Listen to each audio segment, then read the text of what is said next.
मेरी best friend की शादी थी। मेरी शादी अटेंड करने के लिए 5 दिन पहले ही उनके घर चली गई। अभी मुझे वहां रहते हुए दूसरा दिन था।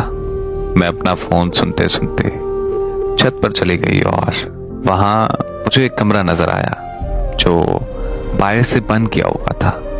मैंने सोचा कि कमरे में बैठकर फोन सुन लेती हूँ, तो मैं कमरे को खोलकर अंदर चली गई। लेकिन जैसे ही मैंने कमरे की लाइट ऑन की तो मुझे एक भूत दिखाई दिया।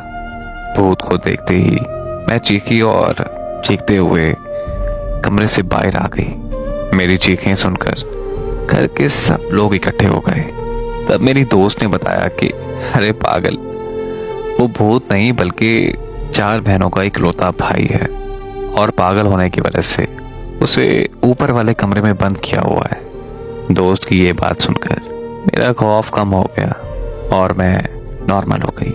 फिर उसी रात जब मैं सोने के लिए अपने बिस्तर पर लेटी तो उसी पागल लड़के का चेहरा बार बार मेरी आंखों के सामने आने लगा।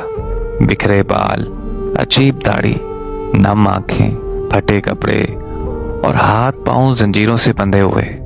मुझे सारी रात नींद नहीं आई और सुबह होते ही मैंने अपनी दोस्त से उसके भाई के पागल होने की वजह पूछी। उसने जब मुझे वजह बताई तो मुझे बहुत दुख हुआ और हैरानगी भी। दुख इस बात का था कि मोहब्बत ने एक जिंदगी उजाड़ दी और हैरानगी इस बात की कि आज के दौर में भी कोई किसी से इतनी मोहब्बत भी कर सकता है।